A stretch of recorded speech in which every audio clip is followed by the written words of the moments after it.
राज्य रे कमिछि शीतलहरी रातिर तापमात्रा पूर्वापेक्षा बढ़िछि किंतु घन कुहुडी आवरण ढांकी होई रहुछि आकाश। आसंता सप्ताहक पर्यंत राज्य रे पाग सुखिला रहिबो। एपरिकी रातिर तापमात्रा रे सेभଳି किछि परिवर्तन हेबो नाही। तेबे राज्य रे 11 तारिख पर्यंत अधिकांश जिल्ला रे घन कुहुडीर आवरण देखिबाकू मिलिबो।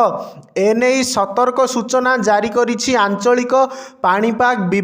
9 तारिख रे उपकूल ओडिशा समेत कलाहांडी, ढेंकानाल, कंधमाल, झारसुगुड़ा, सुंदरगढ़, कोरापुट, रायगड़ा, अनुगुल, नवरंगपुर जिल्लार अधिकांश स्थान रे घन कुहुडी एवं 10 तारिख रे उपकूल और दक्षिण ओडिशा समेत ढेंकानाल और अनुगुल जिल्लार अधिकांश स्थान रे कुहुडी हेबा नै आकलन करिछि पाणीपाग विभाग।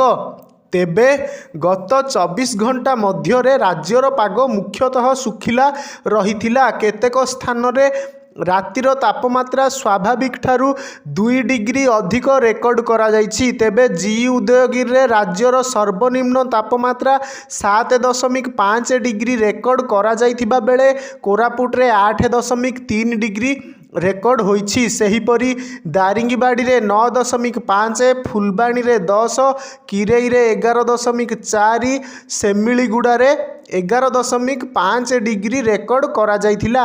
पाणीपाग केन्द्रर सूचना अनुसार आसंता 5 दिन पर्यंत रातिर तापमात्रा रे विशेष परिवर्तन हेबनी।